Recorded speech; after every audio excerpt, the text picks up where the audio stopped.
Okay, today I will continue on line integrals, and we will be working on line integrals 16.2, the part B part, line integrals of vector field.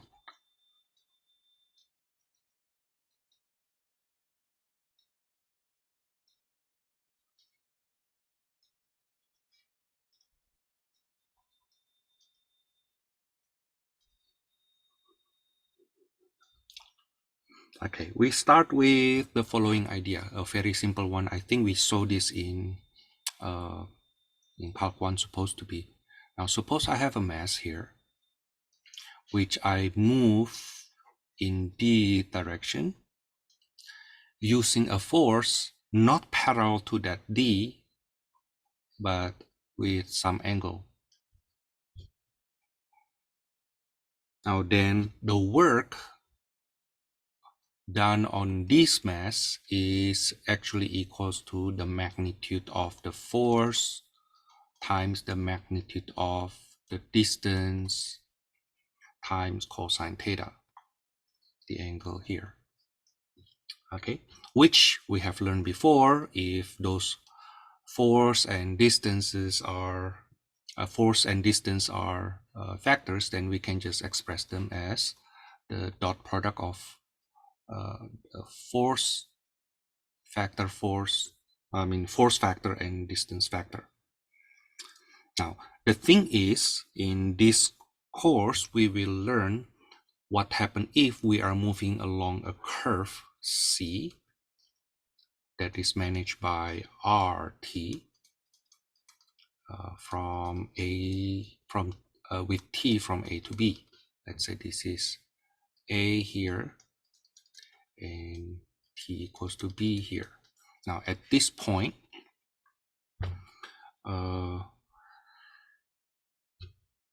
it will move in this tangential component, the T.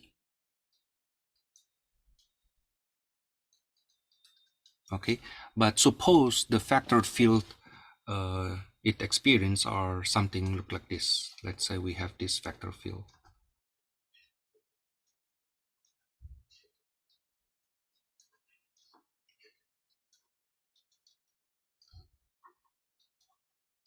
So what happened is, at this point here, let's say we have this force at that point. Now, what is the amount of work experience or being used to travel from this point here to this point? And the way we answer that is by doing the force dot unit tangent factor times ds. Now this ds is actually the distance it traveled in the very small distance, ds here. Okay, now the amount of work equals to the integral over curve C of f dot unit tangent factor ds. Okay, so that's the integral we will be working on in this second part of this section. Okay, now what may be confusing with you for you later on is this integral has a lot of faces. It has a lot of way to represent that. Now one of them is as follows. Let C be managed by RT, as we said earlier, and the T is from A to B. So the unit tangent factor, capital T of T, is R prime T divided by magnitude of R prime T. Is it right?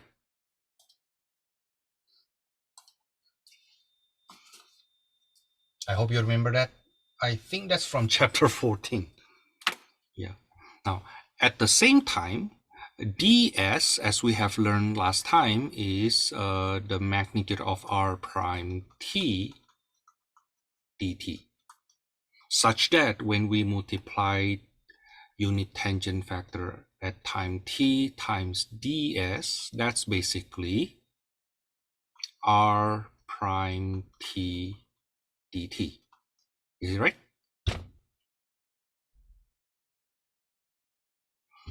In other words, now we can see that the integral over line of over curve C of f dot t ds now can be re-expressed as integral from a to b of f dot r prime t dt. So instead of working on this integral, in which we need to first find the unit tangent factor, we can just work on this one. Okay, you will see that's the form that we use a lot.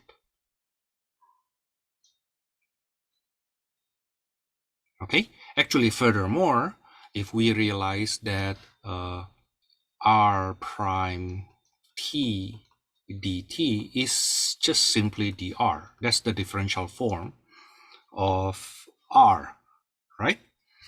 Therefore, we can go further saying that this integral here is the same to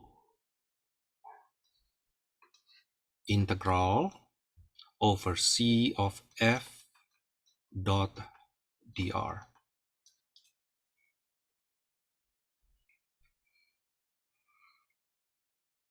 Okay, now let's do some definition.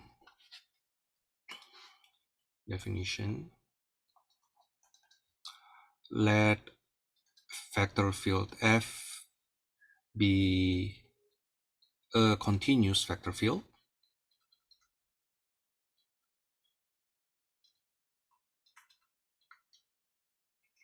on smooth curve C managed by RT, where the T is from A to B. I think I need to explain a little bit about the word smooth curve. Smooth curve basically, at any point of that curve, the R prime T is not zero, except at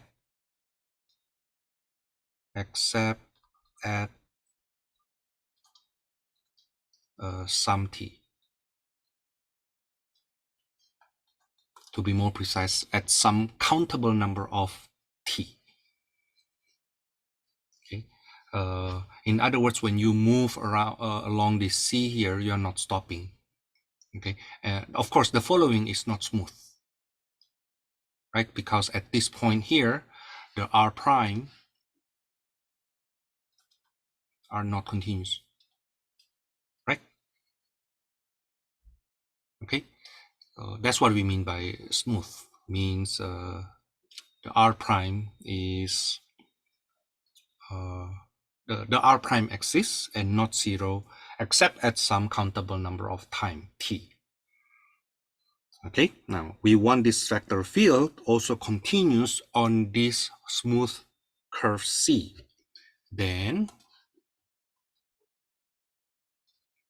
the line integral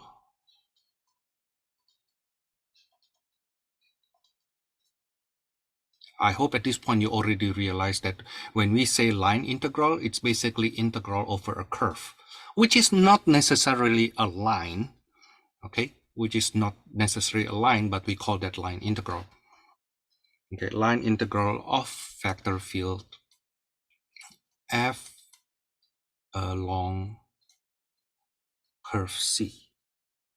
That is integral over curve C of f dot dr. I hope you pay attention to the notation. The dr here, the r is a factor. It's a factor. Okay. differential of factor. Now that is equal to integral from a to b of f dot r prime t dt.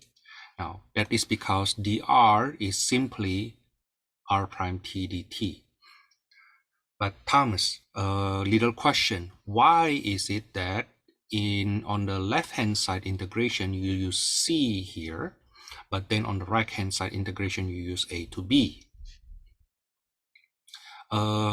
It's because the variable of integration t is already given on the right-hand side, such that the limits of the integration is clear in terms of t equals to a to t equals to b.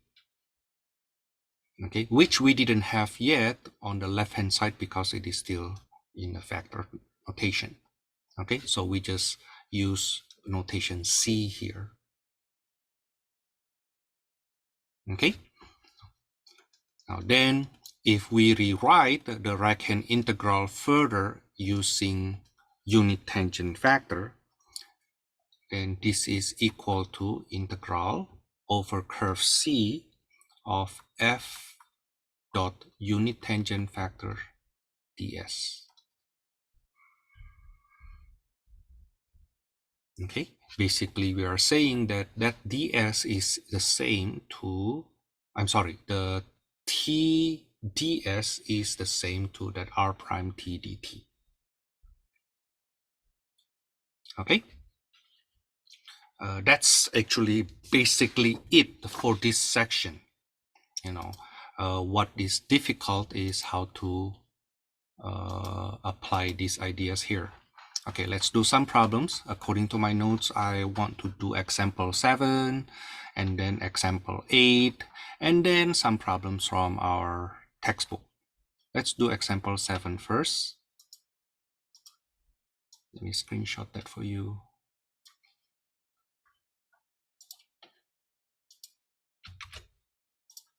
Find the work done by a force field F in moving a particle along a quarter circle. So the path is radius 1 cosine t sine t, so it is radius 1, but it's moving this direction.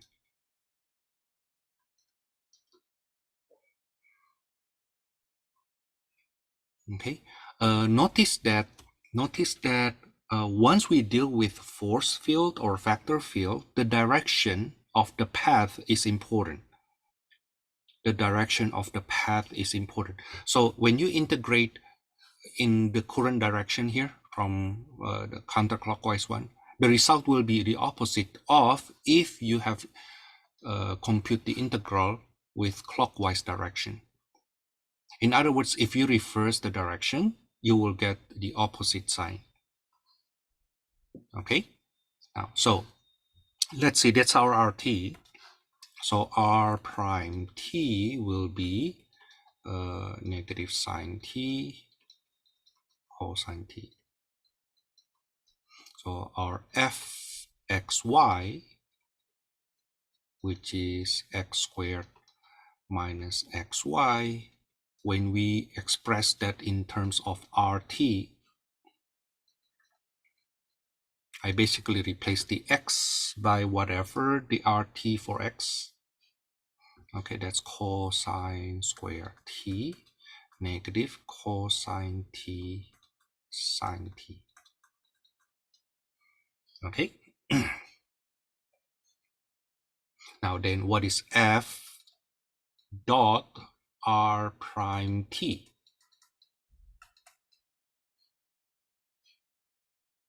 That will be cosine. I try to slow down a little bit, but I hope you can skip this step. So I do vector field dot the r prime t.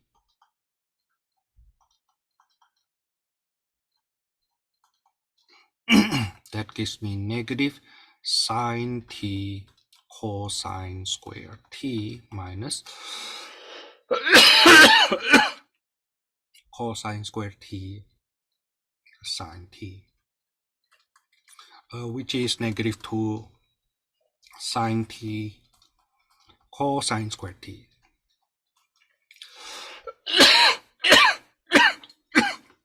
So the work is integral from 0 to pi over 2 of -2 sine t cosine squared t dt.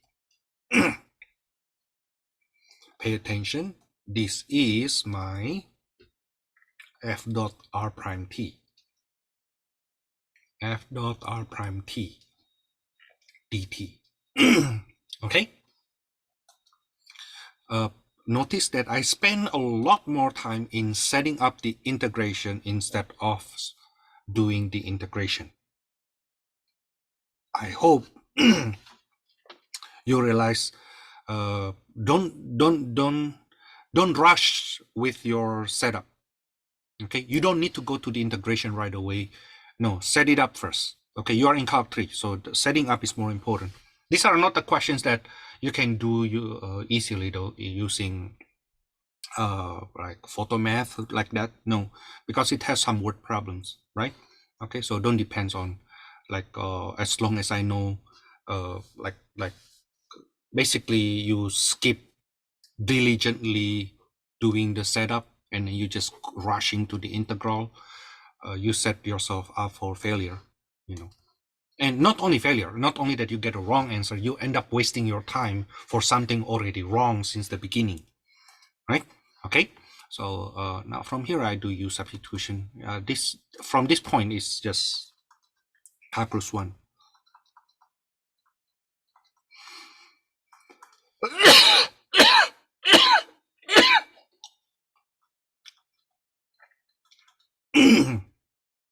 That's cosine 0, which is 1, u pi over 2. Oh, I'm sorry, that's pi over 2.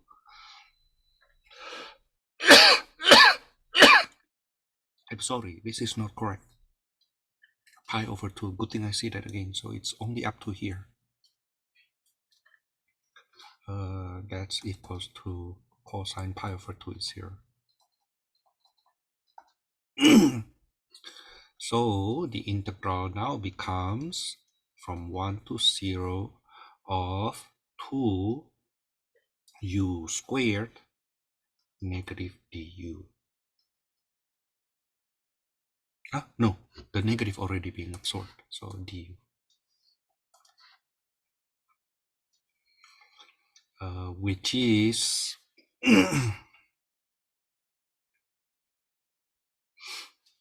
2 over 3 u cubed from 1 to 0. That's negative 2/3, huh? Okay.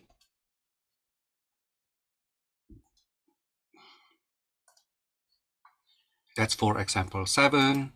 Let's see example 8.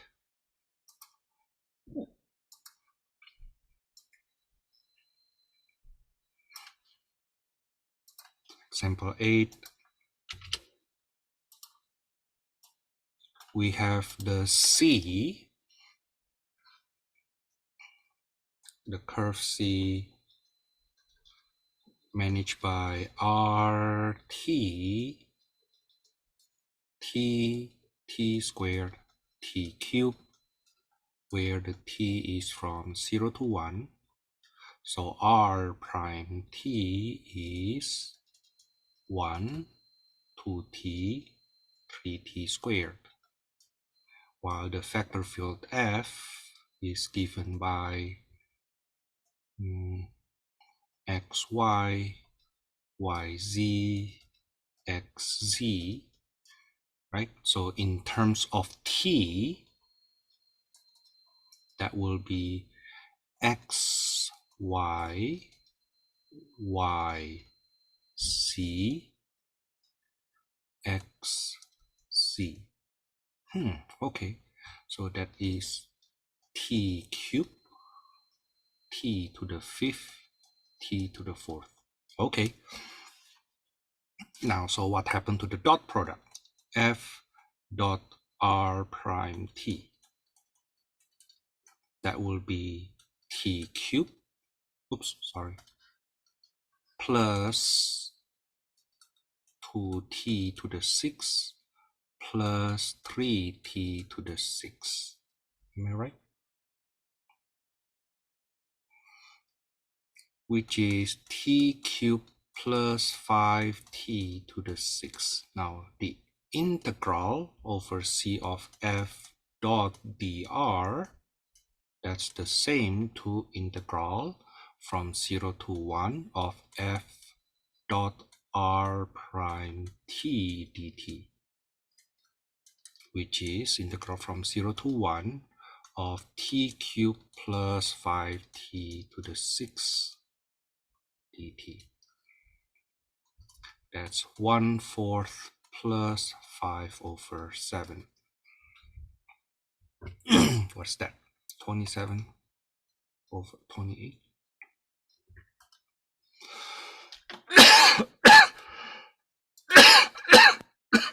You see, the setup takes this long, and the integral only 2 lines at most. Let's call that 3 or 4 lines, right? But you will see that the setup actually takes more time and effort compared to doing the integral. Okay. Now let's do more problems from our textbook. Yeah, so far I only pick questions from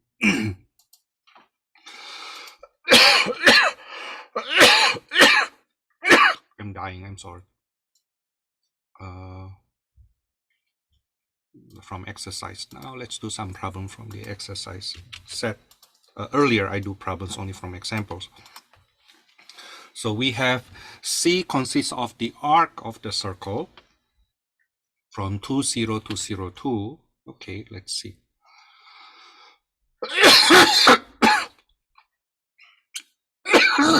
I'm sorry. So the path is from 2, 0 to 0, 2. And then from 0 to 4, 0, 2 to 4, 3.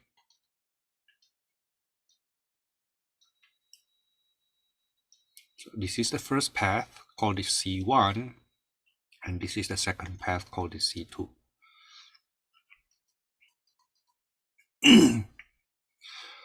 Notice that our integral over c of x squared dx plus y squared dy, this can be expressed as integral over c of x squared y squared dot dx dy. Do you notice that? Okay, which is integral over c of f dot dr, right? You see that?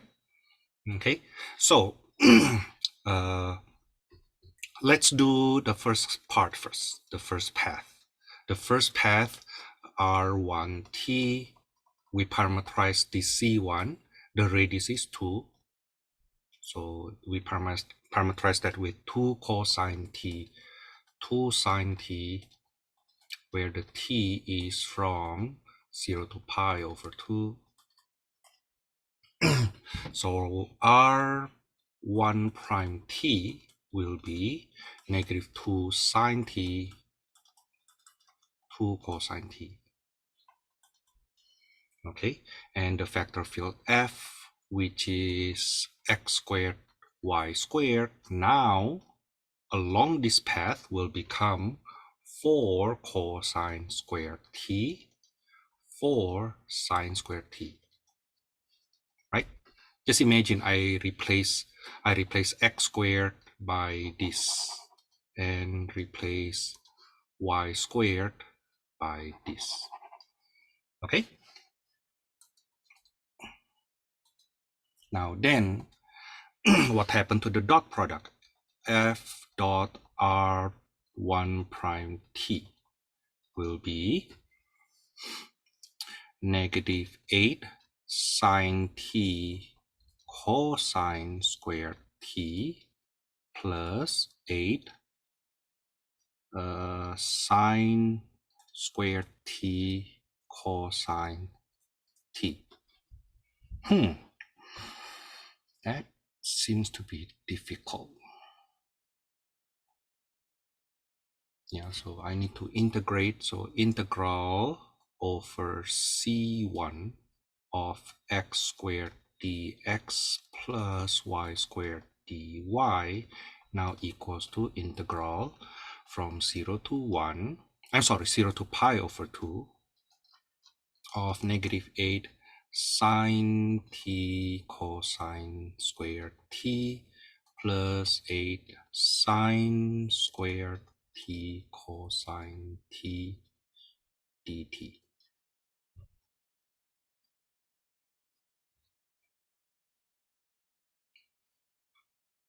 Okay.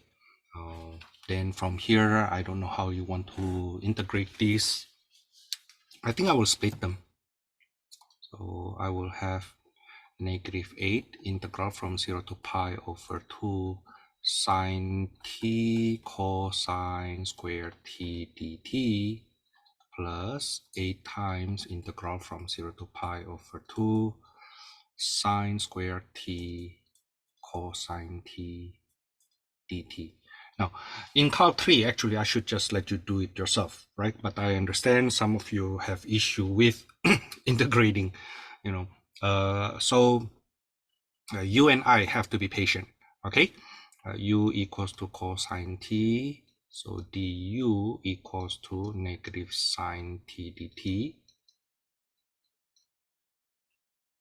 And this one here, let's say phi equals to sine t, so d phi is cosine t dt. Now don't forget, I also need to change the limit of the integration though. So this is 8 integral 1 to 0 of u squared du plus 8 times integral from 0 to 1 of phi squared dt. I'm sorry, d phi, not d, not d.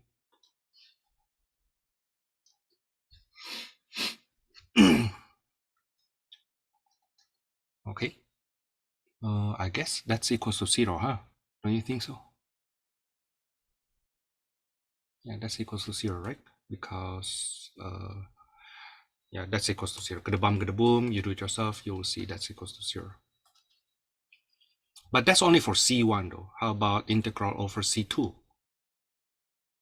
So for C2, that's R to T. Notice that it moves from 0 to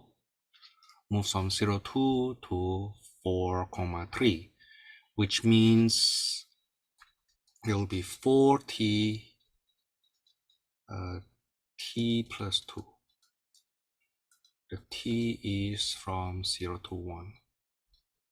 Now R2 prime t therefore equals to 4, 1. Okay, now the vector field F, which is x squared, y squared. When I plug that R2t in, it becomes 16t squared and t plus 2 squared. So F dot R2 prime t will be, when I do the dot product, that will be 64t squared plus t plus 2 squared. Now then my integral will be from 0 to 1, 64t squared plus t, let me just FOIL that right away. T squared plus 4t plus 4 dt. Okay, so I get 65 over 3 plus 2 plus 4. What's that? That's 21. So it becomes 21, 27, and then 2/3. So putting things together, integral over c of x squared dx plus y squared dy equals to integral over c1 plus integral over c2 of that x squared dx plus y squared dy. That gives us 0 plus 27 2/3. That's 27 2/3. Okay, you need to check my computation though, but I think I skipped steps here, but I think that I'm correct. Let me just work it out just in case. And the reason I say that it should be 0 because when I reverse the order of the limits of integration here, I get -8 integral from 0 to 1 u squared du. But the integrands and the limit of integrations are the same in the first and the second term. They're just opposite. That's why there should be 0 here. Okay, now that's for number 8. Let's see more. Let's see number 14 maybe.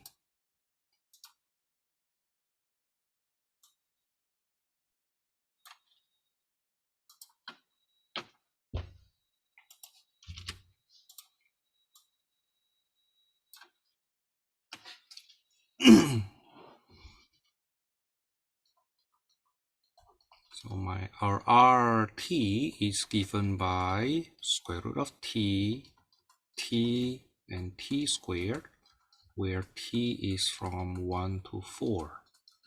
So r prime t will be 1 over 2 square root of t, 1 and 2t. Okay, now our vector field f is y, c, x, which if we replace by the rt, we will get t squared square root of t. Okay, now then what is f dot r prime t? That will be 1/2 t to the power of 1/2 plus t squared plus 2 times t to the power of 3/2. Am I right? Okay, so the integral from 1 to 4 of 1/2 t to the power of 1/2 plus t squared plus 2t to the 3/2 dt equals to that will be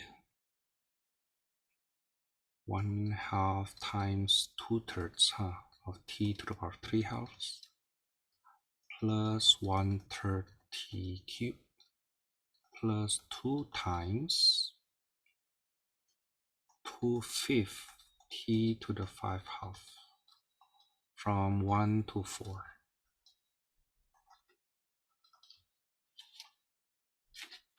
Okay, so this will be, let me simplify a bit. This is 1/3 t to the 3/2 plus 1/3 t cubed plus 4/5 t to the 5/2 from 1 to 4.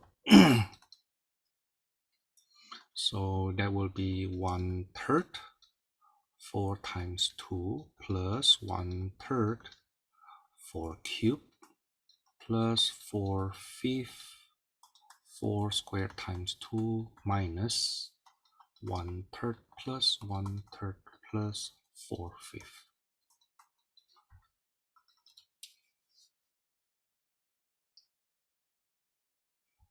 is what? I'm so lazy to compute already.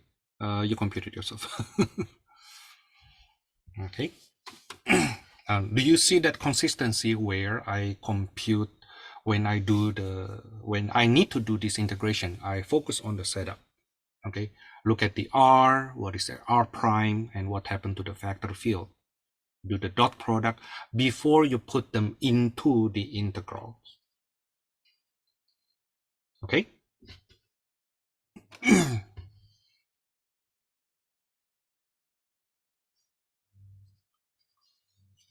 This is equals to, let me fix this. This is integral over c of f dot dr. Right, so integral over c of f dot dr equals to that. Okay, that's for number 14. Let's see if we have more interesting question. Maybe number 22.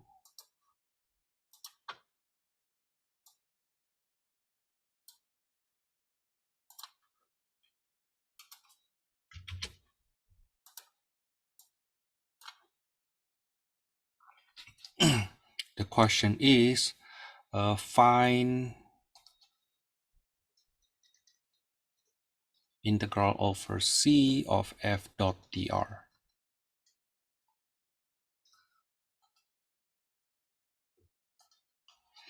Okay, we have that r already, so the r prime t will be a negative sine t cosine t 1. And then the f is xy, xy, xy, xy. When we replace that with in terms of r, that will be cosine t, sine t, and then xy means sine t cosine t. Okay, so f dot r prime t will be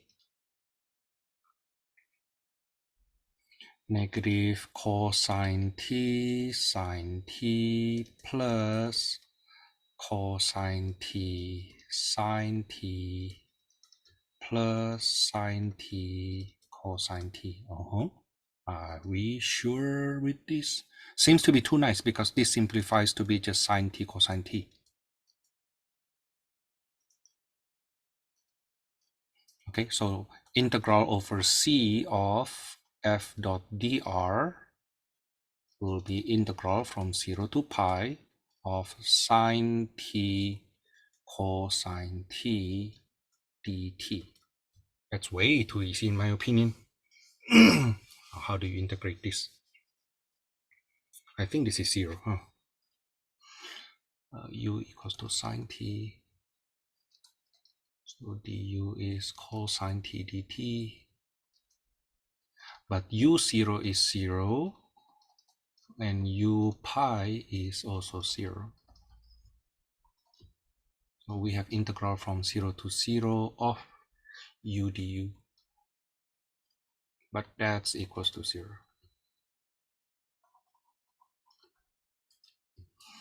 Okay. I think I want to do next one, maybe number 34.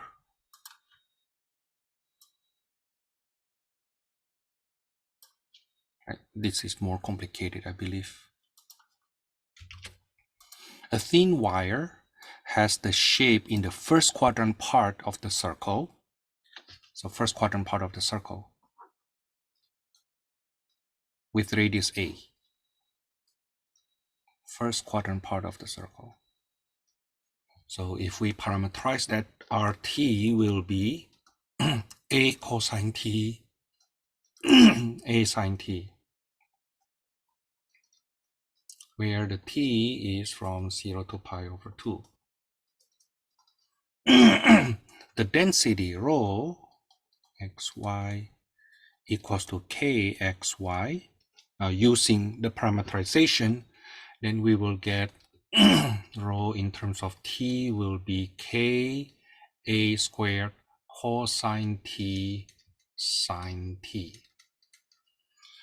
We need to find the mass, the mass of the wire. The mass of the wire equals to integral over curve C of density ds. Is it right? Okay, so we already have the rho in terms of t, but we need to find the ds. So r prime t is a times negative sine t cosine t. So the magnitude of r prime t is a times 1, or just a. Okay, so the mass will be integral from 0 to pi over 2 k a squared cosine t sine t times a dt.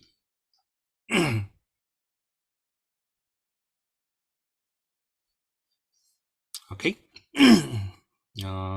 that will be k a cube integral from 0 to pi over 2 of cosine t sine t dt. Use the u equals to sine t du equals to cosine t dt. So we get k a cube integral from 0 to 1 of u du. That's 1/2, right? So that's 1/2 k a cube. That's the mass. Notice that the density is symmetric with respect to the xy. When I say symmetric with respect to x and y, basically I'm saying this. If you replace x by y and y by x, we get the same expression,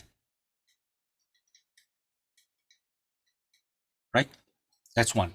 Second, the domain of integration, in this case the wire, is symmetric even if we swap the x and y. In other words, it is symmetric with respect to this line here. Is it okay?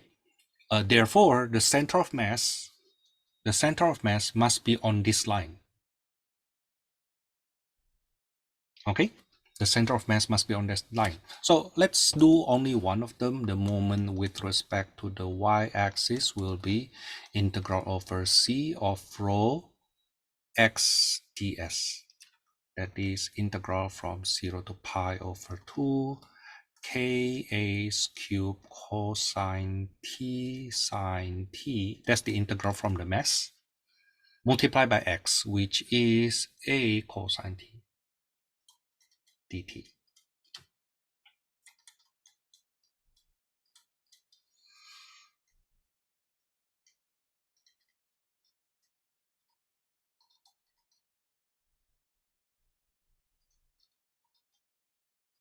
Okay?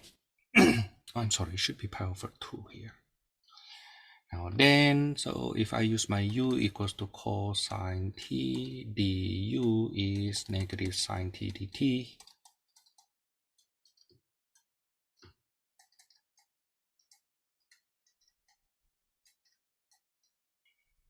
It's u squared negative du.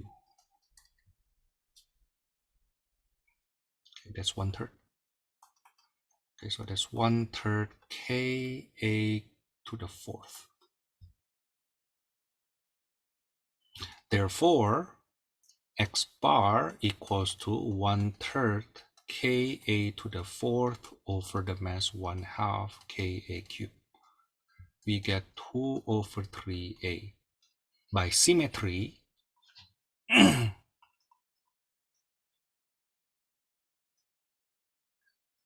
and when I say symmetry here, keep in mind, it has to be two forms of symmetry simultaneously.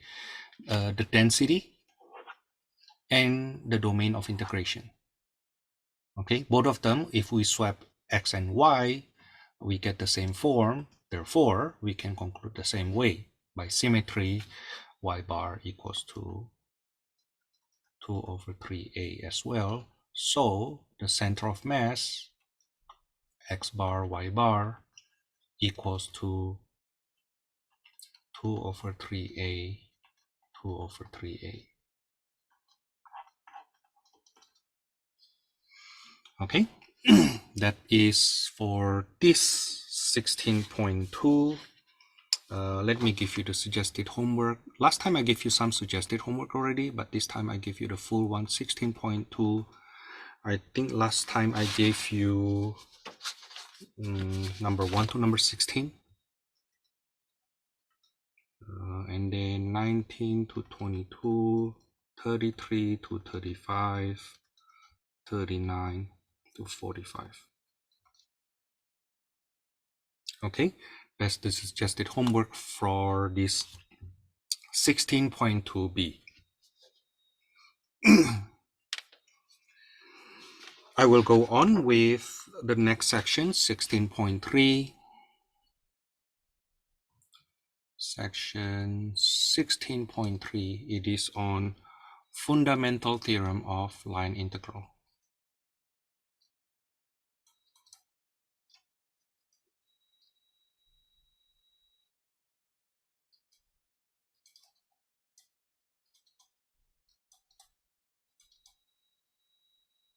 You will see that this fundamental theorem of line integral, which I will call FTLI, is very similar to fundamental theorem of calculus that we learned in calculus 1. Let's start with the theorem. It says the following: let C be a curve managed by RT, where the T is from A to B, be a smooth curve.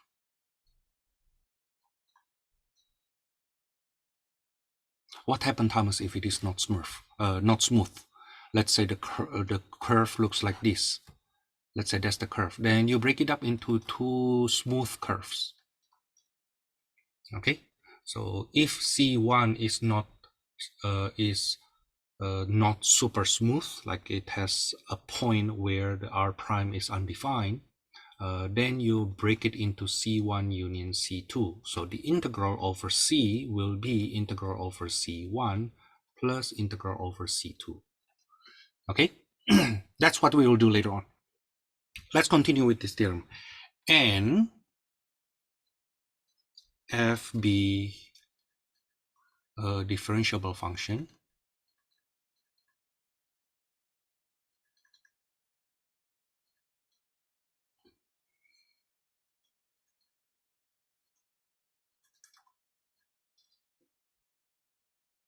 I want to say multivariable function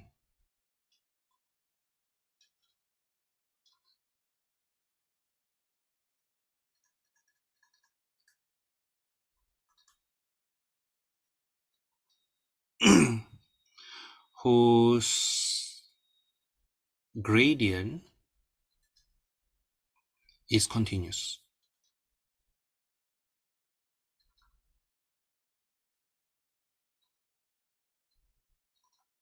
So you have a vector field.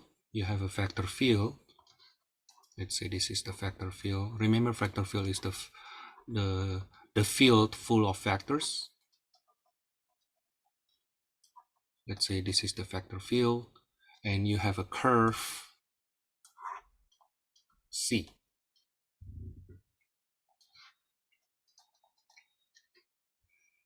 Okay.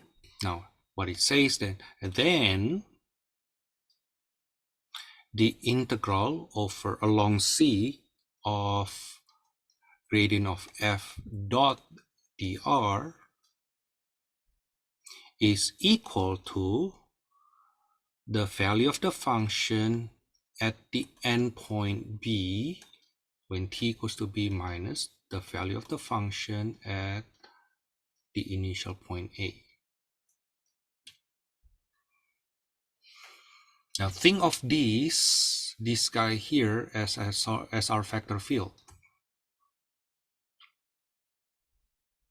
Okay, it says that if this vector field is conservative, then there's a function, potential function, lowercase f, such that the gradient equals to the vector field, right? Now integral along C of the gradient of that multivariable function is equal to the value of the function at the endpoints minus the value of the function at initial points, regardless how you get there, regardless the path. Notice that this equation here has nothing to do with the C except at the initial and terminal points. Okay, only if the vector field is conservative, that is, there's a potential function f such that the gradient of f equals to that vector field. Okay, our textbook gives us the proof. Let me just copy paste the proof and giving you some details here. Integral over along C of gradient of f dot dr, that's equal to integral from a to b of gradient of f dot r prime t dt, which if I give more details, it is actually something look like this. This is dou f dou x, dou f dou y, dou f dou z, that's the gradient of f dot dx dt dy dt dc dt times dt. After the dot product, we will get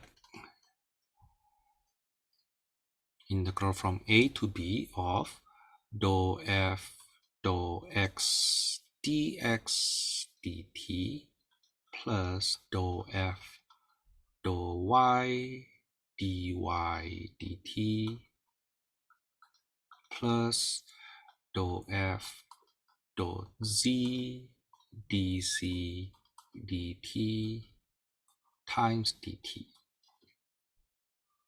However, if you remember what we have inside the parentheses there, the integrand, that's actually the derivative of f respect to t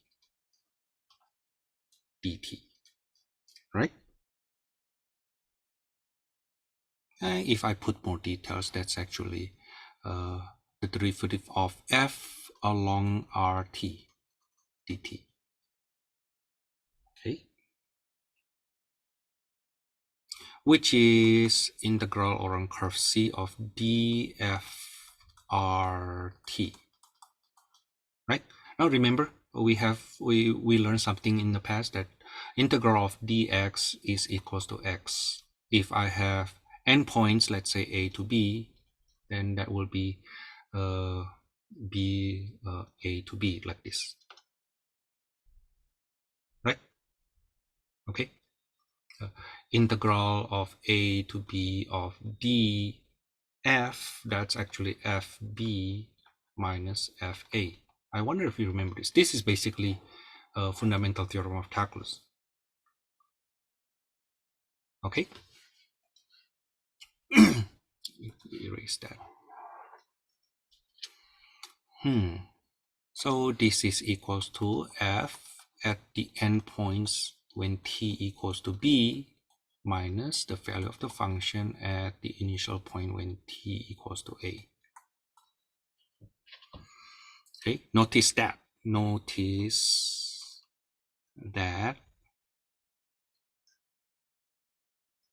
this integral along C of gradient of f dot dr is depends on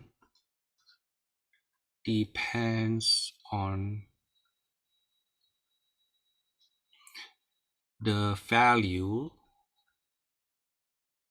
of f at initial and terminal points only.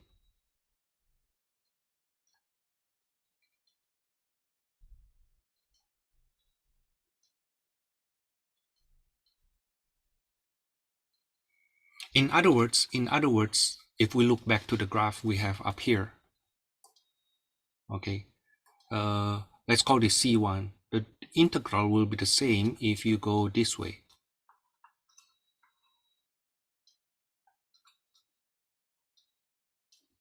They will be the same because it depends on the initial and terminal points only, and regardless all the points in between.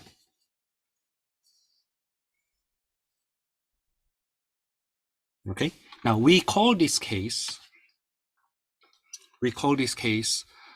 this is called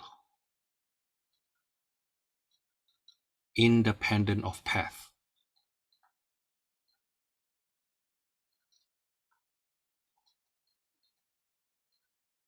Doesn't matter how you get there, it just depends on where you start and where you end. Okay,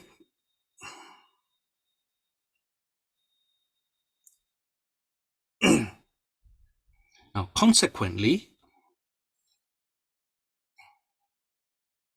from what we have here, if vector field F is conservative,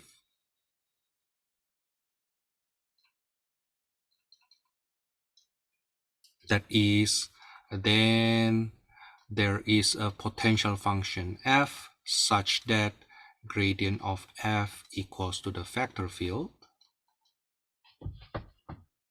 Then integral along C of F dot dr is equal to the value of the function at the terminal points minus the value of the function at the initial point. Okay, regardless the path. And again, that's why we call that independent of path.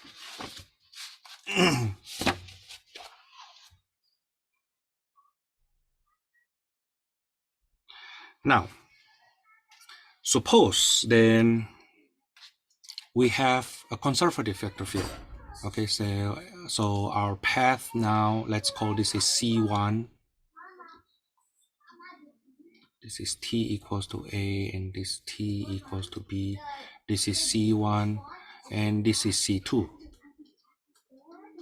Okay. Notice that integral over C1 of F dot dr equals to integral over C2 of F dot dr. Right? Again, only if the vector field is conservative. Okay. Now, what I want to do next is to show you the following. Suppose I reverse the direction of C2. Okay, so you will see integral over C1 of F dot dr minus integral over C2 of F dot dr equals to 0. Is it right? If I reverse the direction of C2, then that C2 will be written as negative C2. Notice I reverse the direction of C2. Okay. The integral, therefore, will be the opposite.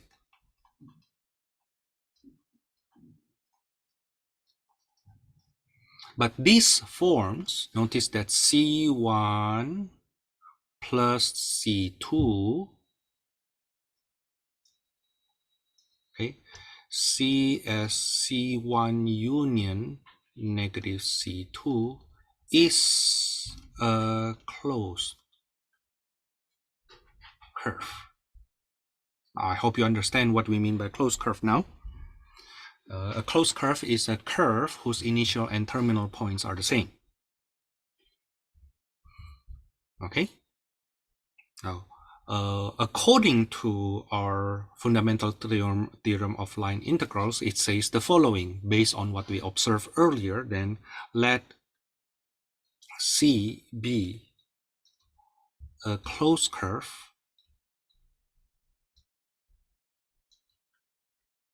in D then integral over closed curve C of f dot dr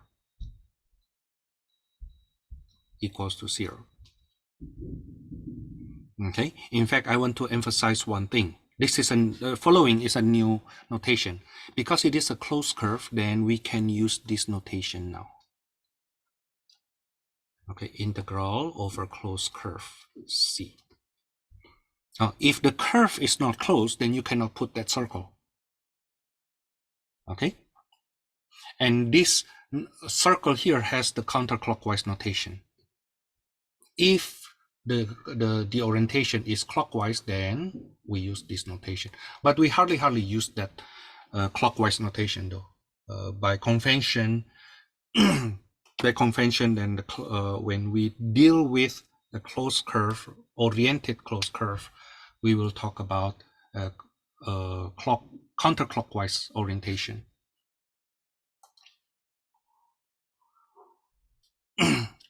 Okay, in fact, we will have this following theorem.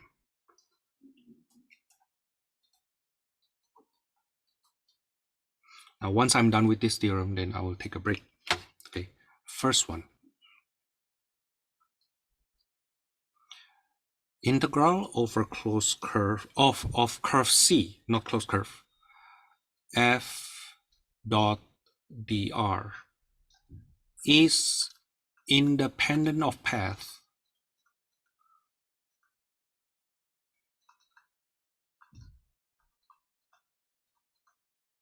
in domain D. So imagine you have a domain D and you have path C in there. Okay, if it is independent of path,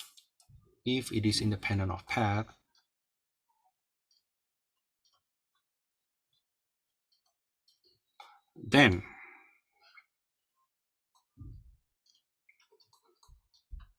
integral over along all closed curve C, as long as it is as a closed curve, of f dot dr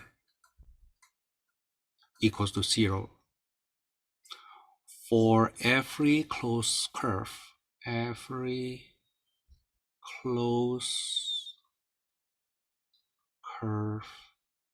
C in D. In other words, if the integral is independent of path, then the closed curve integral must be 0.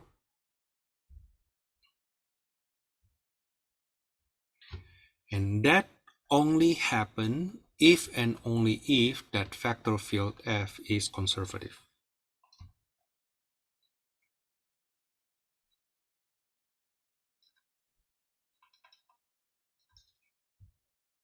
On D.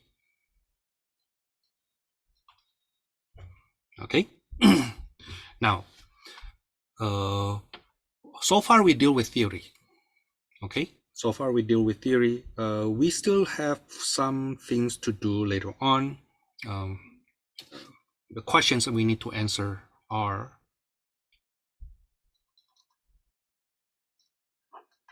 the first one, how do we know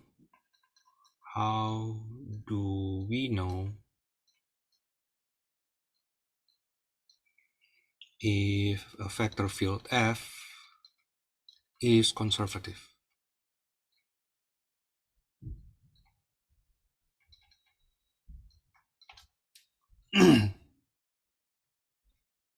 And second, and if so, if the vector field f is conservative, how to find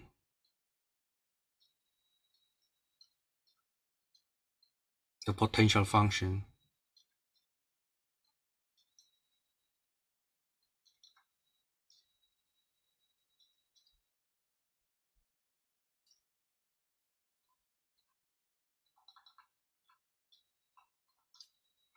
We will answer that after this break. Okay, let's continue.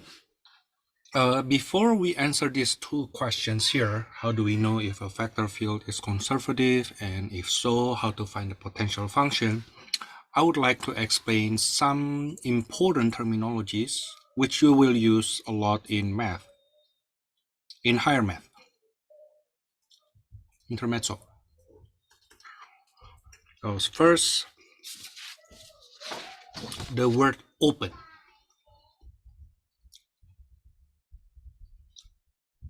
We learn the word open interval, for example.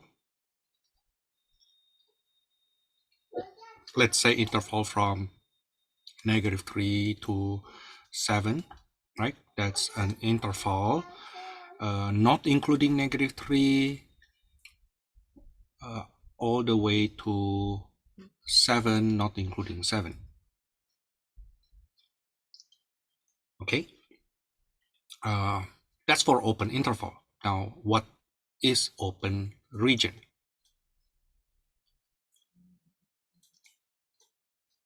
What is open region? Now, open region is defined to be as follow. Region D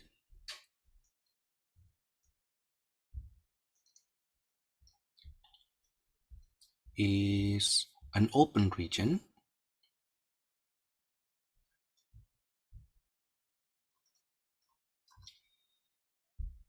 if for every element, for every point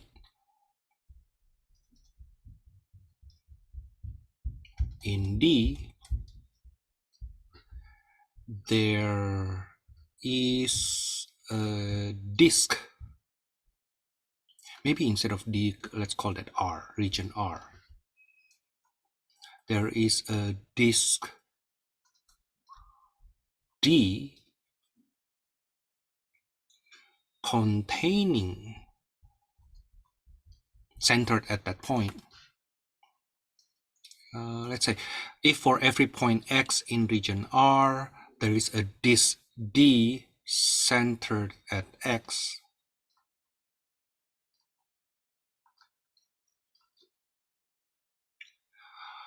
where D is fully contained in R. Okay, so imagine a region R. You will see why I use dashes here, because I don't include endpoints. Okay, this is region R. This is region R here. Okay, everything in between. This is region R. Okay, it's open if for every element of Rx, we can draw a disk that is fully contained in R. Then we say this region R is open. You can choose the X very, very, very, very, very close to the H, right? Very close to the H. But however close it is, you still can find a circle, a disk centered at that X, and that disk is fully contained in R.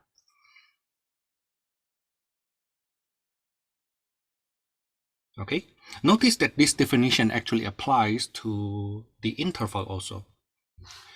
This interval -3 to 7, for example, is an open interval because what? You can choose any points in this interval. Let's say I choose this point here, right? I can always find an interval, open interval, that is fully contained in this -3 to 7.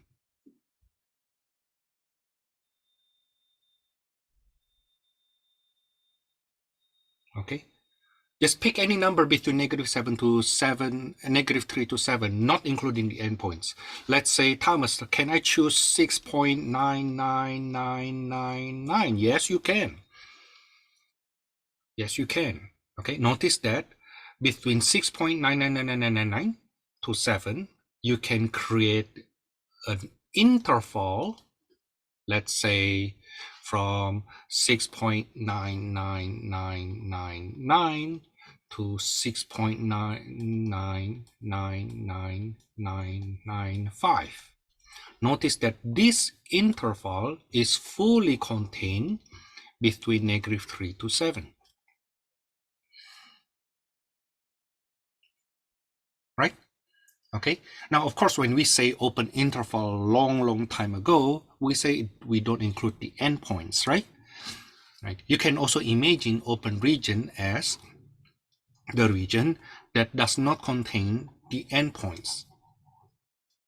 Okay. I just need to be careful with the term open region and closed region. It is not in sense of what we know about, for example, a door. A door, if it's not open, then it's closed, right? If the door is not closed, then it is open.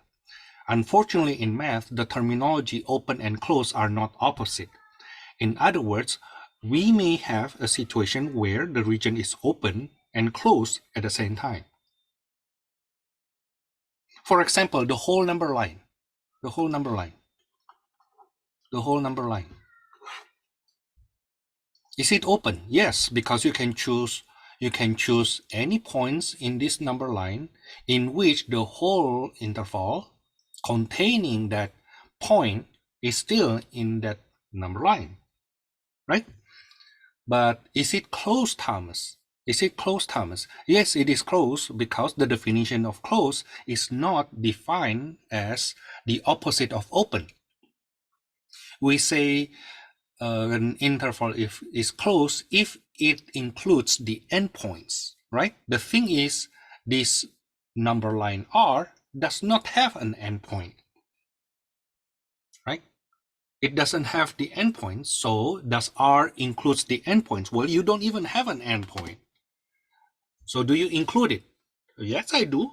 You show me the endpoints, what the endpoint's supposed to be. I will include that, right? Okay, because this R does not have an endpoint, basically all points may be an endpoint, then it is also a closed interval.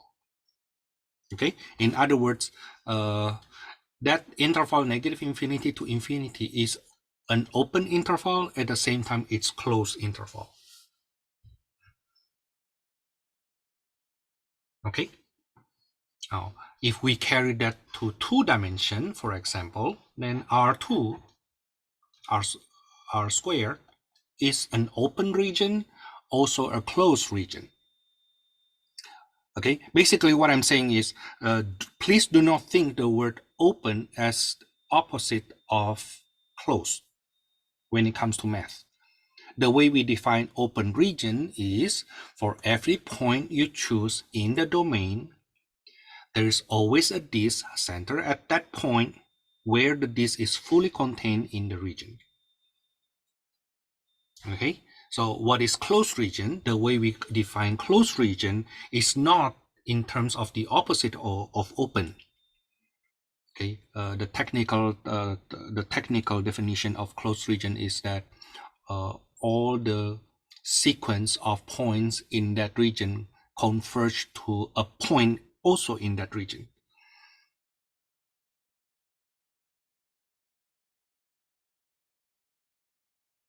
Okay, now notice that if this region here includes these endpoints, let's say the point right at the boundaries, right?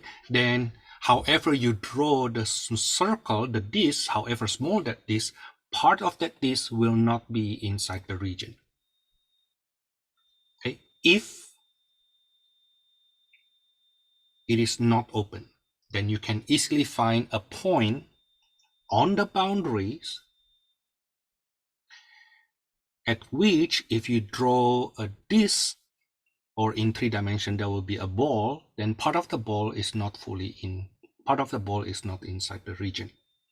Okay, so we can say that open region is basically the region that you don't include the boundaries. Okay, Now that's about the word open region. Next one, the word connected.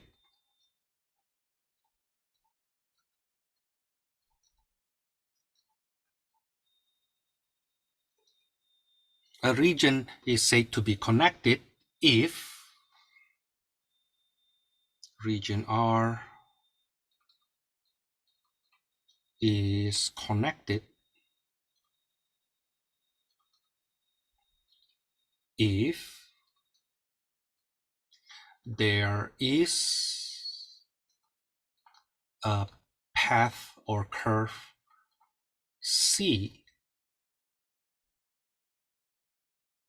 I think I should say if for every 2 points, for every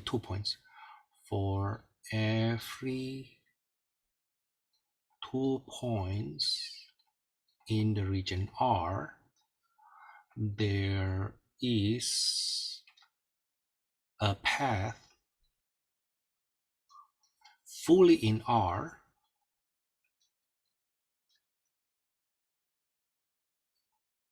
connecting those points.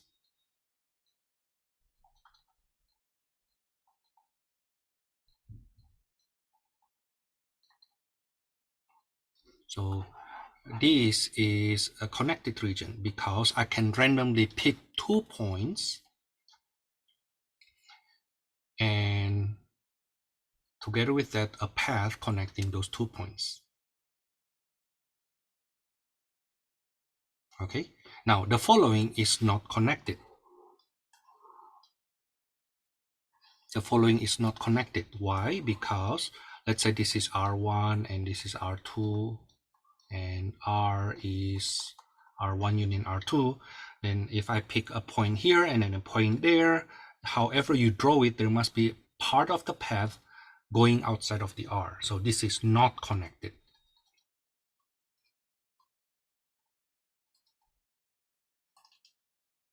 Okay, now we may have connected region with holes. We may have connected region with holes. So this is, let's say, point A, this is another point, but then I can go from here to here. Okay, it is still connected.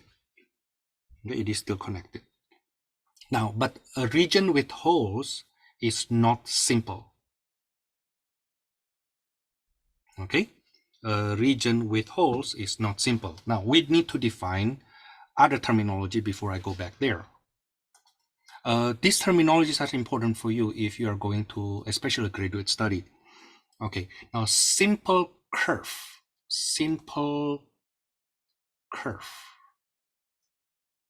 is a curve that does not intersect itself.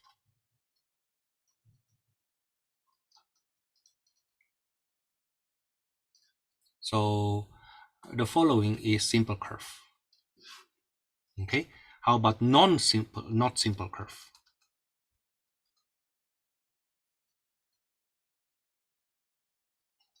Well, that's a curve that intersects itself. Let's say it looks like this. Okay, so another way to say it, it is not simple curve if at 2 different t's, it has the same coordinates. Okay, so let's say at t, sometimes let's say this is the path, right? This is the path. Sometimes it goes this way, pass to this point, and then later on it pass through the same point again. And this is not simple. Okay, now how about closed curve? Closed curve. Do not confuse this with the phrase closed region. Closed curve is a curve whose initial and terminal points are the same. Okay, this is closed curve. Okay, in fact, we can say further, this is simple closed curve. This is not simple but close.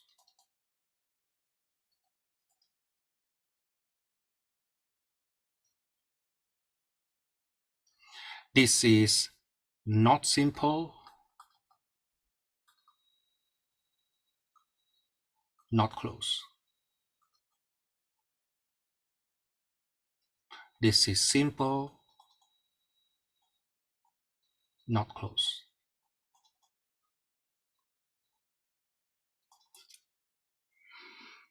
Okay? Now the last part. The last part. We have learned earlier, what's that? Connected region. Okay. Now what is simply connected region? Simply connected region.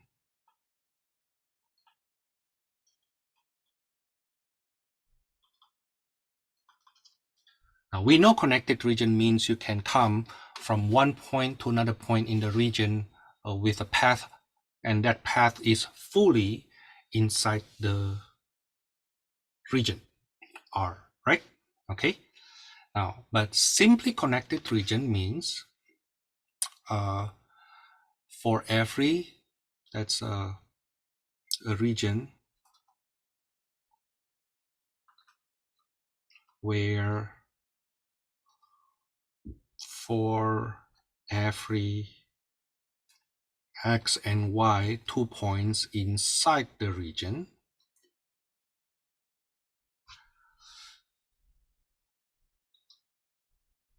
every close, I think I should say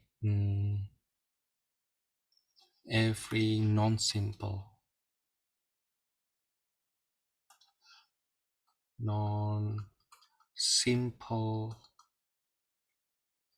curve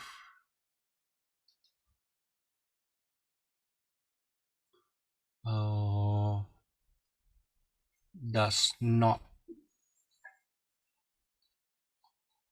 contain, this is the, I have hard time to reword it.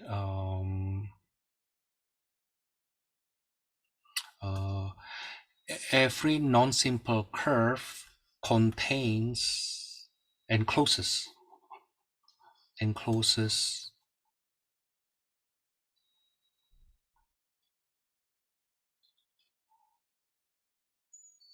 every non-simple curve encloses only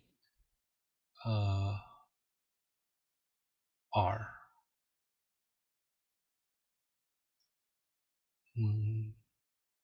Region in R.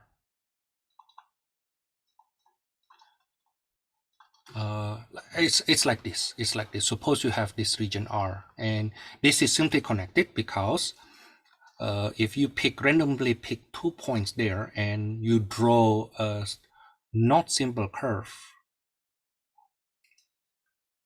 Okay. Now this non-simple curve, and therefore it has a loop, right?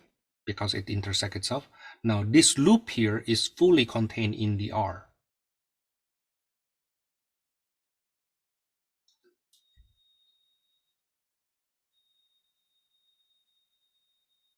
Now, the following is not simply connected if we have holes in there.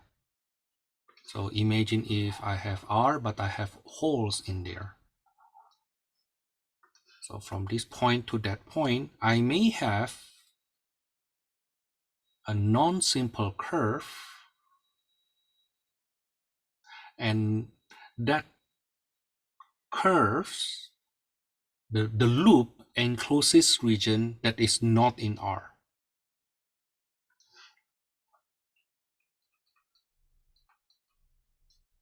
So this is not simply connected.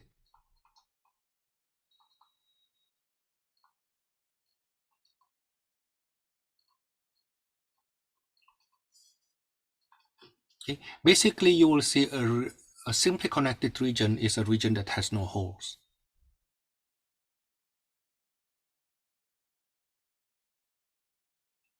Okay, this is simply connected.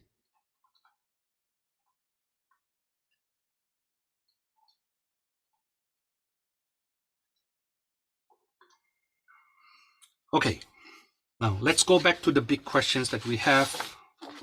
Let me copy paste that question again. How do we know if the vector field F is conservative?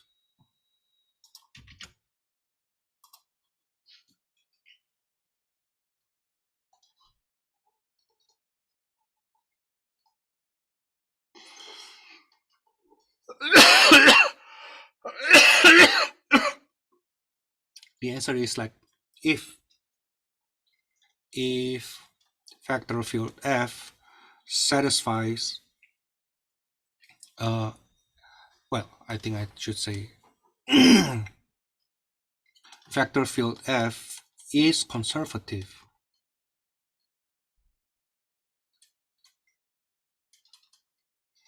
if and only if I think I will just say if for now, the potential function F satisfies Heibert's theorem.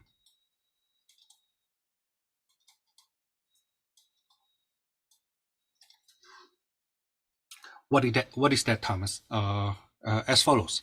Okay, suppose F is conservative.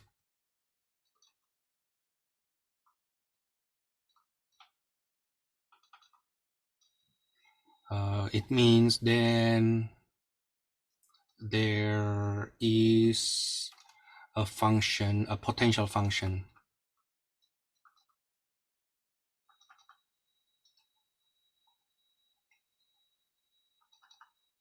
F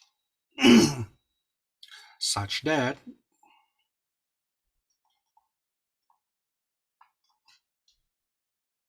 the gradient of F equals to F. Okay, now gradient of F in 2 dimensions is the partial of F respect to X, the partial of F respect to Y.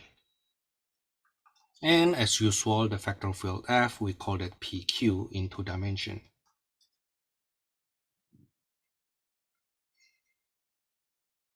Okay, now by Clairaut's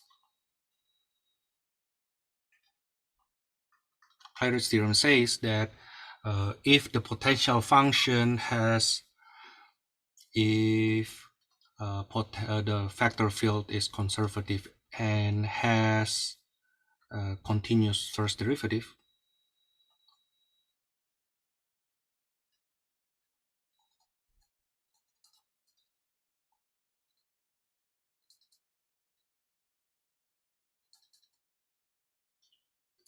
which means dou p dou x dou p dou y dou p dou q dou x dou q dou y are continuous, right?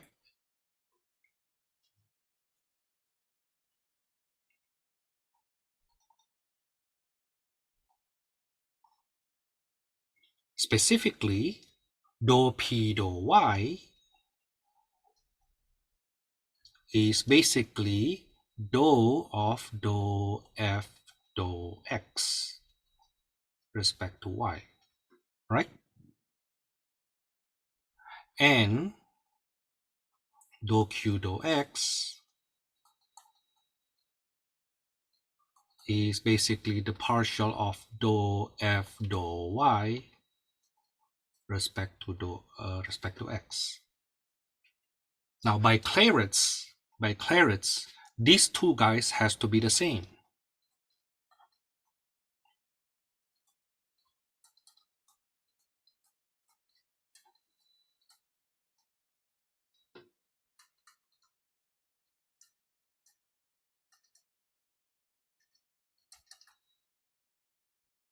Okay. In other words, the vector field is conservative, the vector field capital F is conservative if dou p dou y equals to dou q dou x.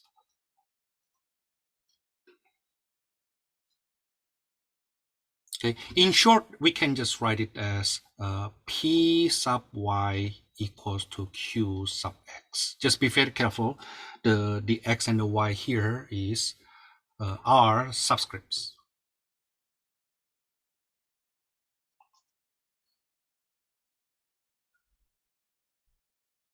Okay. This is in 2 dimension. So once we know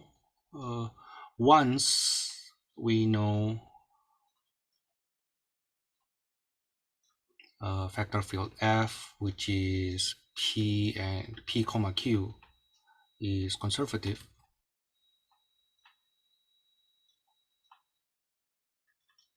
that is by checking P sub Q equals to P sub Y equals to Q sub X. Once we know that, then we can find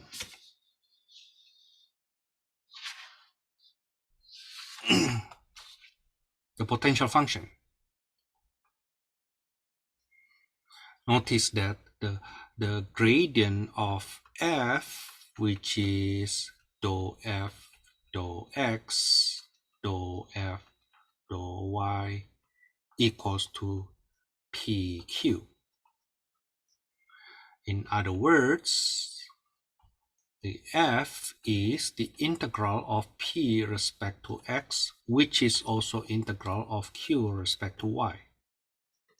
Okay, basically we need to find a function whose derivative respect to X give us P and derivative respect to Y give us Q.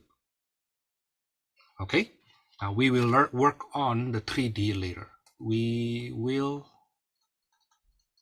work on 3D later. Okay, let's do some problem first. I will pick problems from our textbook. You can just go through the exercise, the examples from the book, but I will do problems from our textbook for now. I will do number 4 first. I think this is easy enough. Determine whether or not F is a conservative vector field. So F equals to PQ, where the P is e to the x sine y, and the Q is e to the x cosine y. Now, dou P dou y give us e to the x cosine y. Dou Q dou x is e to the x cosine y as well. Since they are the same,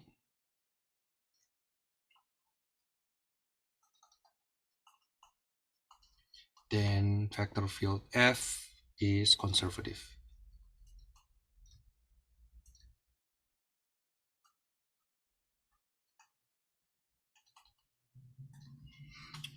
Okay, now once it is conservative, then can we find the potential function? Yes, then potential function F as a function of xy must be integral of P dx, right? That's integral of e to the x sine y dx, that is e to the x sine y plus a function of y, is it right? Call that gy. Does it make sense?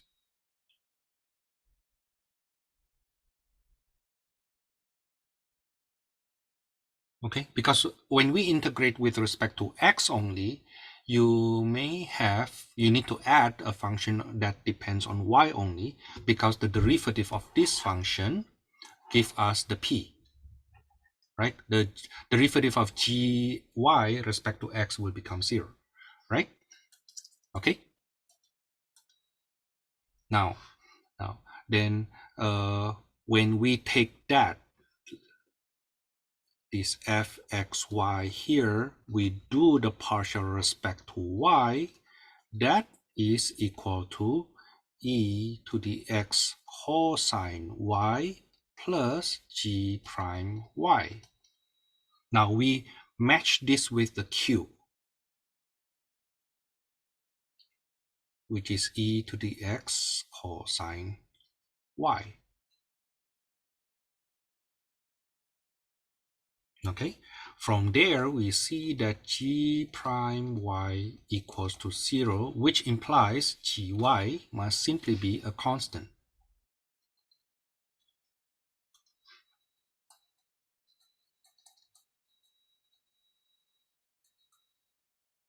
Let's call that c. Let's call that k instead, so that we don't confuse that with curve c. So the potential function fxy is given by e to the x sine y plus k.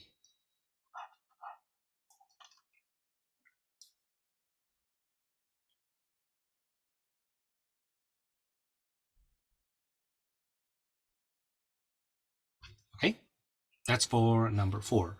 It is conservative. Once it is conservative, then how do we find the potential functions? Next, let's say we do number 8.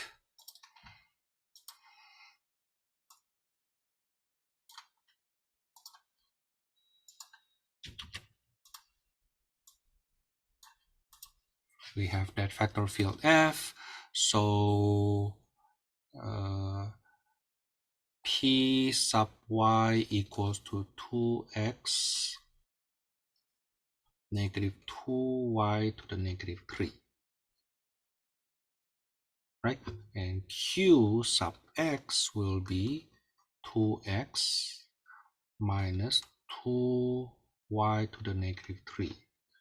Oh, they're equal, huh? Since p sub y equals to q sub x, then vector of field f is conservative.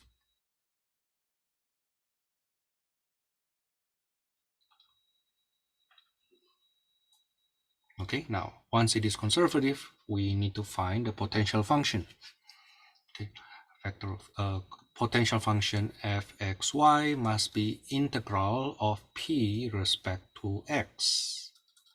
Integral of 2xy plus y to the negative 2 dx.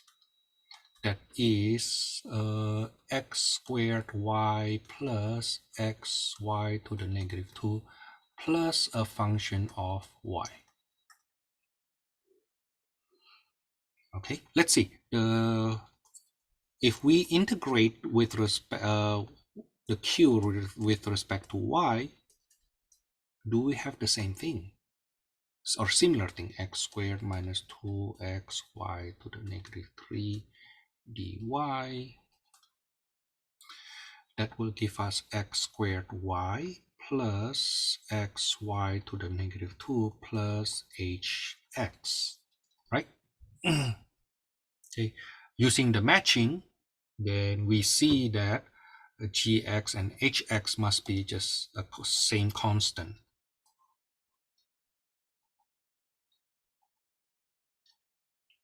Okay, so fxy equals to x squared y plus xy to the negative 2 plus constant k.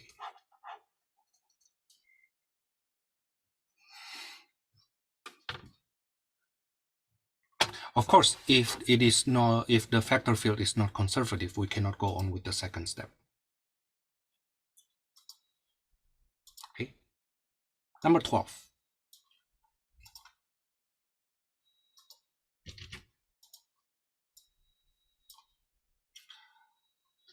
Find the function f such that the potential function equals to such that the vector field equals to the gradient of that potential function. So in other words, they already assume it is conservative, huh? Okay, let's check anyway. Vector field f is x squared y squared. So p sub y equals to 0. Q sub x also equals to 0, which implies the vector field f is conservative, as we expect.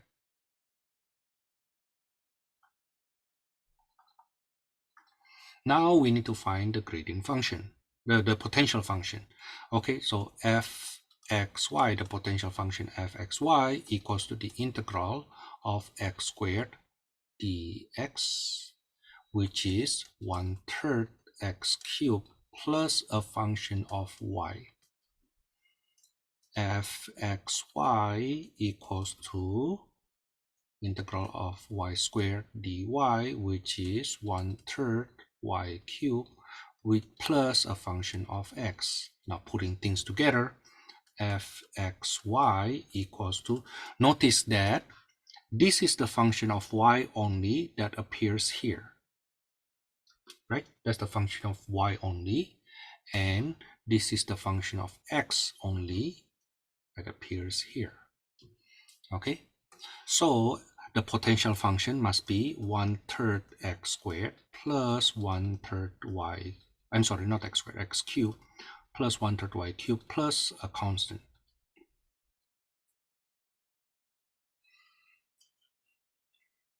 Okay, so what is integral over c of f dot dr?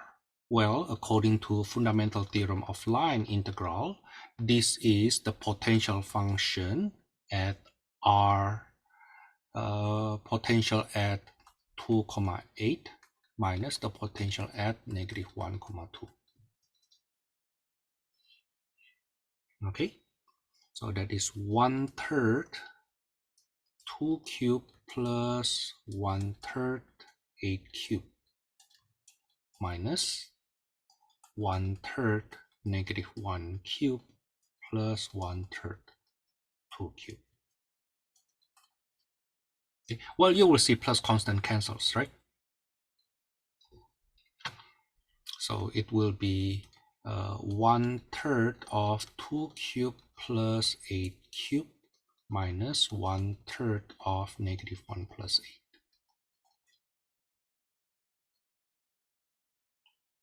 Okay, so that's 512 minus plus 1, 515 over 83. Yeah, check my computation. Okay, notice the way I compute this, it is regardless of the path. They tell us the path here, but I didn't use that. Why? We already know that this vector field is conservative, so we can just use fundamental theorem of line integral. That is by first finding the potential functions, and we subtract the value of the potential functions at the endpoints minus the potential function at the initial points. Okay, now suppose we don't realize that. Suppose we don't use fundamental theorem of line integrals. Okay, so we need to parameterize the path then, right? We need to parameterize the path. So RT equals to t 2t squared, where the t is from -1 to 2, right? Okay, then r prime t is 1 for t, and the vector field f, which is x squared y squared, now becomes t squared 4t to the 4th. Okay, now and f dot r prime t will be t squared plus 16t to the 5th. So integral over c of f dot dr will be integral from -1 to 2 of t squared plus 16t to the 5th dt. That's 1/3 t cubed plus 16 over 6t to the 6th from -1 to 2. So that's 1/3 2 cubed plus 8 over 3 2 to the 6th minus 1/3 -1 cubed plus 8 over 3 negative 1 to the 6. Let's see if we get the same result. Okay, so this is 8 over 3 plus what's that, 512 over 3, am I right? And then plus 1/3 minus 8/3. That's 513 over 3. Yeah, same, right? Okay, now which way is easier?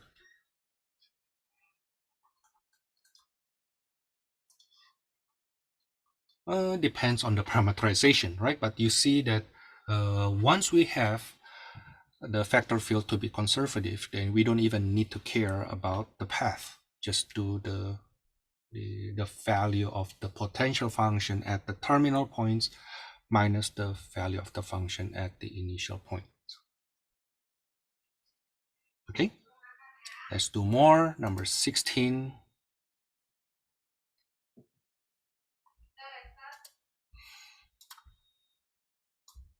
Wow, this looks so complicated.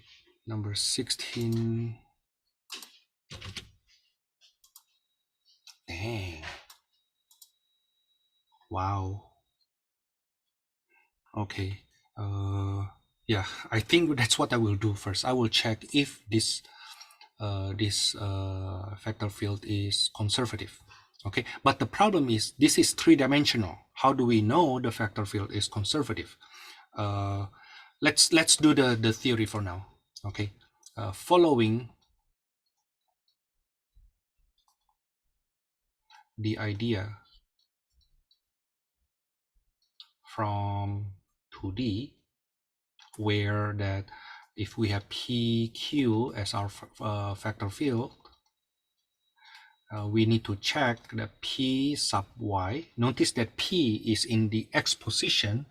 You do the partial respect to the y position. That's supposed to equal to the Q, which is in the y position. You do the partial with respect to x. Okay, now if the vector field F now in a 3-dimension PQR, then what we need is still P sub y equals to Q sub x.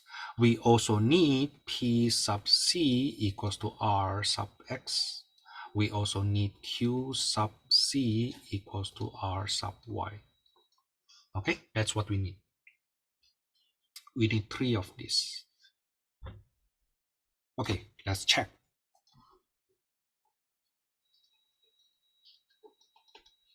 So our vector field F equals to PQR, which is given by y squared z plus 2xc squared, 2xyc, and xy squared plus 2x squared c. Okay, I hope this vector field is conservative. Otherwise, then I need to follow this path, right? I need to find the r prime p and then substitute that r into the f.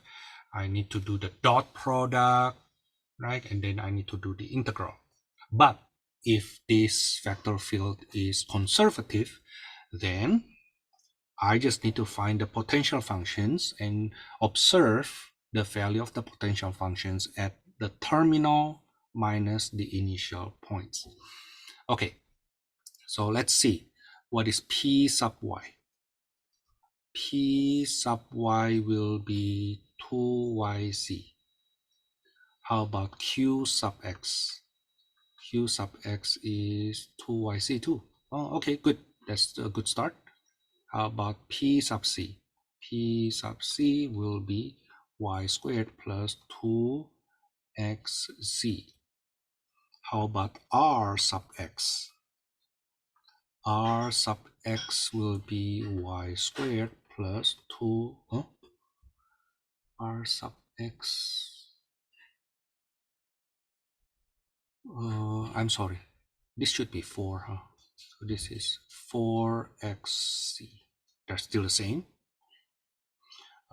Q sub C is 2xy, and then R sub y will be 2xy. Oh, okay.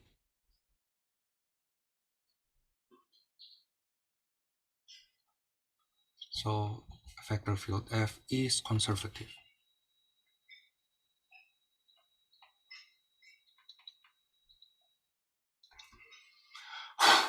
Now let's find the potential function f. F x y z is integral of p respect to x.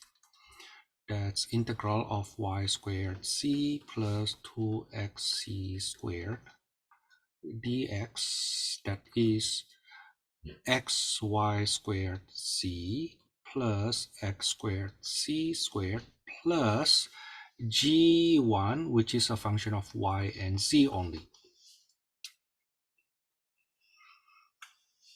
Okay, now suppose I integrate with respect to the q respect to y. That should give us potential function 2. That will give us xy squared z plus the function of xz only. Now, the third point of view,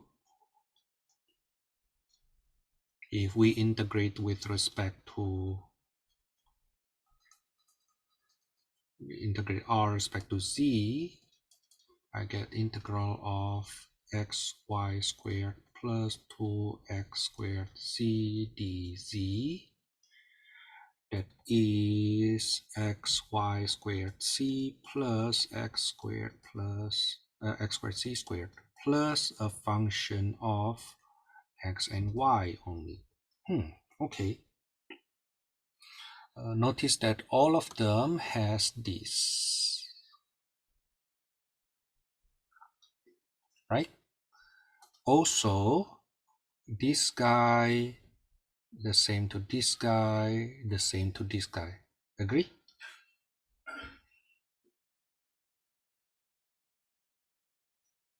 And the rest are just a constant then.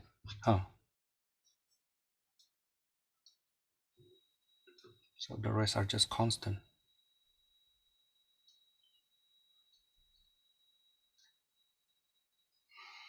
Okay, so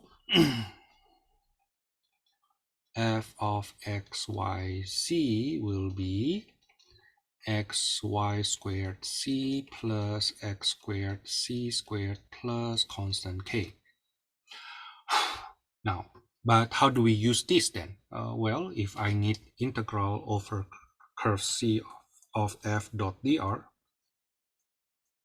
that is equals to f of r at 1 minus f of r at 0, right? It's at 1, at 0, coming from here. Okay, notice that I don't even look at the path anymore. I just look at the position, right? Okay, so what is R1?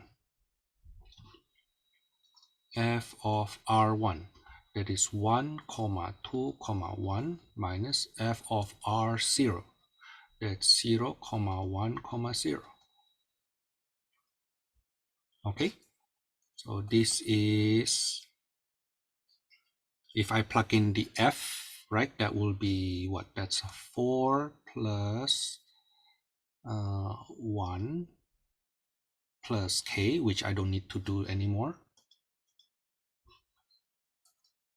minus 0 plus 0, which is 5.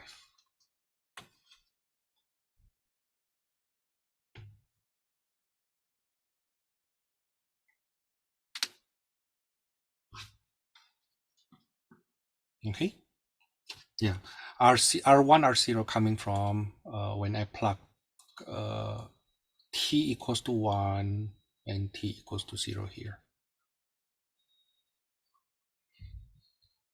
That's for number 16. So you see that one of the technique of line integrals over vector field f is to see if the vector field is conservative or not. Once it is conservative, then we can do it this way. Otherwise, we do it a very long way. It's painful. It's painful. Okay, let me see if I can do one more problem. How about number 20?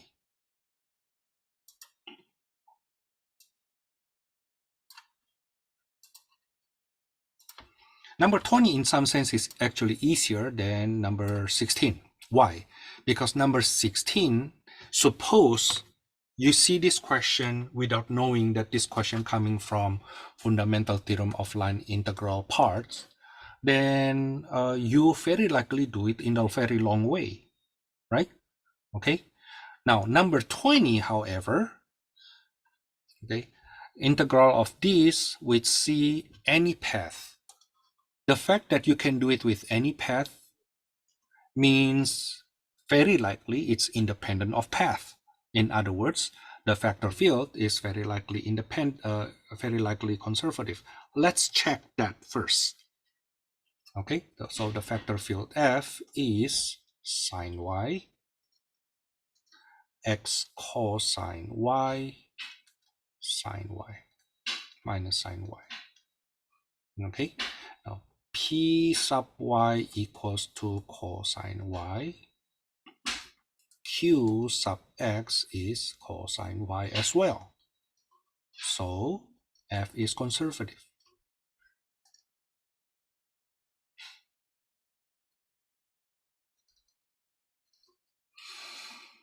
Okay. Now then, what is the integral of p? The potential function fxy is integral of p respect to x. That's integral of sine y respect to x. That's x sine y plus a function of y only. While when we integrate with the q respect to y, that's x cosine y minus sine y dy, we will get x sine y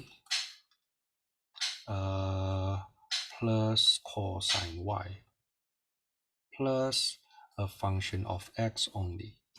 Now apparently we have this same thing, right?